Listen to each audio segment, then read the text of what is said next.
नमस्कार। खबर दोपहर में आपका स्वागत है और मैं हूं आपके साथ प्रिया तिवारी। बहुजन समाज पार्टी के राष्ट्रीय अध्यक्ष और उत्तर प्रदेश की पूर्व सीएम मायावती ने अपने भतीजे आकाश आनंद को बीते दिनों मुख्य राष्ट्रीय कोऑर्डिनेटर नियुक्त किया था। अब कहीं पार्टी के अंदर या बाहर इस फैसले को लेकर बहस ना हो, इस पर मायावती बेहद ही सावधान है और इसी को लेकर आज मायावती ने अपने एक्स अकाउंट पर 3 पोस्ट कर न सिर्फ अपने फैसले पर इच्छा शक्ति जताई है, साथ ही विरोधी पार्टियों पर भी निशाना साधा है। जबकि इससे पहले मायावती के भतीजे आकाश आनंद को पार्टी से बाहर भी कर चुकी थी, लेकिन अब दोबारा से भरोसा जताते हुए और बड़ी जिम्मेदारी देकर अपने इरादे जाहिर कर दिए हैं। बताया ये जा रहा है कि पूर्व सीएम ने लिखा है कि वैसे भी कांग्रेस, भाजपा, सपा आदि पार्टियों के सहारे और इशारे पर चलकर बहुजनों की एकता, बीएसपी को कमजोर करने वाले बरसाती मेढकों की तरह के संगठन के साथ दलों के नेता चाहे निजी स्वार्थ में विधायक, सांसद और मंत्री क्यों न बन जाए, इनसे समाज का कुछ भला होने वाला नहीं है। लोग सावधान रहे।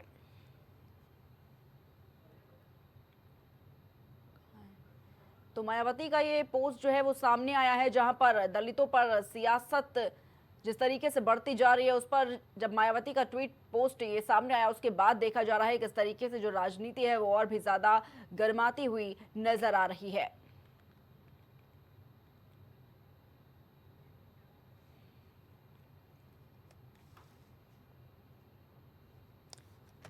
और इसी खबर पर तमाम जानकारी के लिए हमारे साथ हमारे सहयोगी शहबाज इस वक्त जुड़ चुके हैं लाइव। शहबाज, जिस तरीके से देखा जा रहा है कहीं ना कहीं बीएसपी सुप्रीमो मायावती की अगर बात की जाए, किस तरीके से जब उनके जो भतीजे हैं आकाश आनंद की वापसी को लेकर जिस तरीके से उन्होंने बरसाती मेढकों का जिक्र कर दिया है, क्या कुछ कहेंगे आप इस पर? देखिए, मायावती अगर बात करें तो कहीं ना कहीं बंद लफ्ज़ों में अगर उन्होंने नाम तो किसी का नहीं लिया, लेकिन कहीं ना कहीं उनके निशाने पर चंद्रशेखर थे, क्योंकि आज़ाद समाज पार्टी के जो प्रमुख हैं और नगीना से सांसद भी हैं इस वक्त मौजूदा टाइम की अगर बात करें तो कहीं ना कहीं अगर चंद्रशेखर आज़ाद से अगर सबसे ज़्यादा अगर कहीं ना कहीं दिक्कत अगर हो रही है तो इस वक्त मायावती को होती नज़र आ रही है, क्योंकि बसपा का जो कोर वोटर है वो कहीं ना कहीं छिटकता हुआ नज़र आ रहा है। सबसे पहले भारतीय जनता पार्टी ने मायावती के इन कोर वोटरों में सेंध लगाई, उसके बाद जो बची कुची उनके जो वोटर हैं, उनका जो पक्ष मजबूत है, कहीं ना कहीं उस पर काम करते हुए चंद्रशेखर आज़ाद बीते कई सालों से नज़र आ रहे हैं। और प्रिया, बीते ये सिर्फ साल 2 साल की बात नहीं है, लगभग पिछले 10 सालों से चंद्रशेखर आज़ाद जो हैं वो मायावती के ही सियासत पे ही काम करते नजर आए थे, क्योंकि जिस तरीके से उन्होंने कहीं ना कहीं राजनीति जो अपनी धाक जमाई थी वो पिछड़ों और दलितों के बल पर ही कहीं ना कहीं वो उनकी नेता मानी जाती थी। लेकिन जब कहीं ना कहीं एक वोट बैंक जो उनसे छिनता हुआ नजर आया तो उनमें एक नाम बहुत सबसे ज़्यादा, अगर दलित पिछड़ों की अगर बात करें तो उनमें सबसे ज़्यादा सबसे बड़ा नाम जो निकल कर आया है अभी हाल फिलहाल के दिनों की बात करें तो वो चंद्रशेखर आज़ाद हैं। चंद्रशेखर आज़ाद इस बार नगीना से जो है वो 2024 में लोकसभा का चुनाव जीतकर एक बहुत बड़ी उपलब्धि अगर मानी जाए, क्योंकि बहुत ज़्यादा बड़ी पार्टी भी नहीं है और हाल फिलहाल का इतना बड़ा कोई इतिहास भी नहीं है उस पार्टी का, लेकिन फिर भी अगर बात करें तो इतने कम समय में इतनी बड़ी पहचान बना लेना, तो वो कहीं ना कहीं चंद्रशेखर आज़ाद ने अपनी मेहनत के बल पे ही मेहनत के बल पे ही ये सारी चीज़ें हासिल करी हैं। और अगर देखा जाए प्रिया, जब भी कोई दलित या पिछड़ा जाति का व्यक्ति या कोई भी हो अगर वो पीड़ित होता है तो चंद्रशेखर आज़ाद जो है फौरन वो वहाँ पहुँचते हैं, चाहे कहीं का भी मैटर हो। तो इस अगर बात करें तो लगभग 20 से ज़्यादा जो आबादी है वो पिछड़ों की और दलितों की मानी जाती है। उत्तर प्रदेश में एक बहुत बड़ा वोट बैंक है इनका, और जो सूबे की राजनीति पे बहुत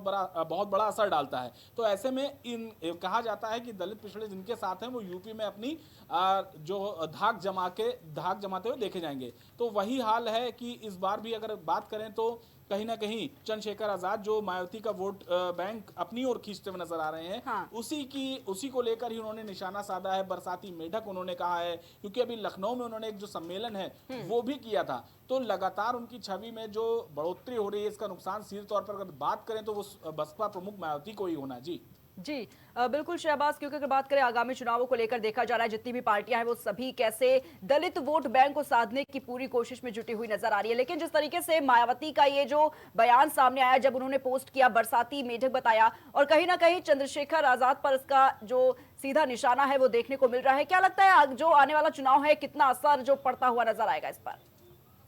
देखिए पश्चिम यूपी में बहुत ज़्यादा संख्या में अगर कहें दलित और पिछड़ों की संख्या जो है वो काफ़ी ज़्यादा हो जाती है। यही कारण है कि उन्होंने जो है पश्चिम की ही सीट अपने लोकसभा की क्षेत्र के लिए भी चुनी थी और पार्टी की जो पैठ है वो कहीं ना कहीं पश्चिम यूपी में वो ज़्यादा बनाते हुए चले आ रहे हैं। शुरुआत से ही देखा गया है क्योंकि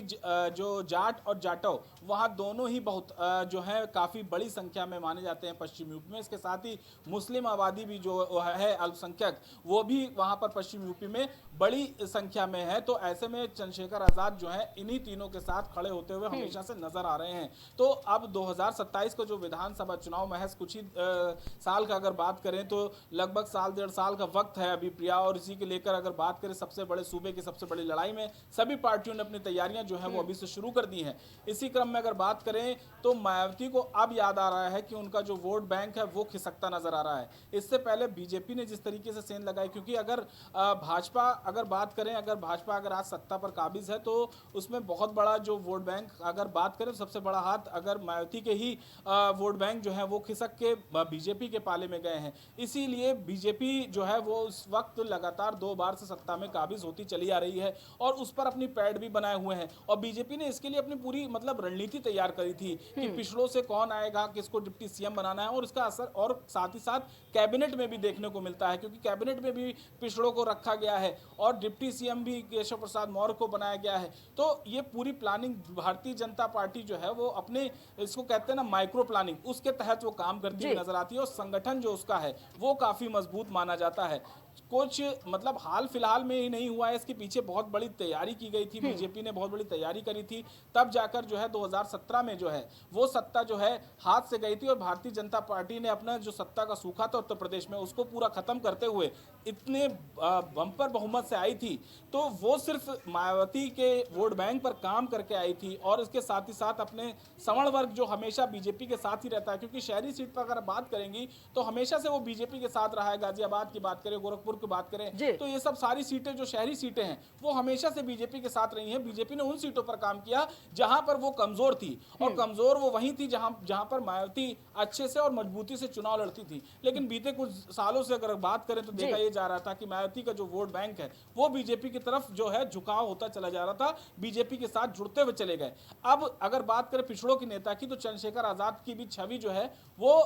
जो है बढ़ती चली जा रही है लगातार। और लखनऊ में जो सम्मेलन उन्होंने किया इसके बाद तो मायावती उनको निशाना बनाने से चूकी नहीं, उन्होंने निशाना साधा उनके ऊपर और बोला कि ये सब दलितों के सिर्फ और सिर्फ बरसाती मेढकों की तरह काम करते हैं सिर्फ चुनाव में। यानी कि उनका सीधा मकसद जो था उनका कहना कि चुनाव के वक्त ही ऐसे लोग निकलकर सामने आते हैं, पिछड़ों के हितैषी बन जाते हैं। और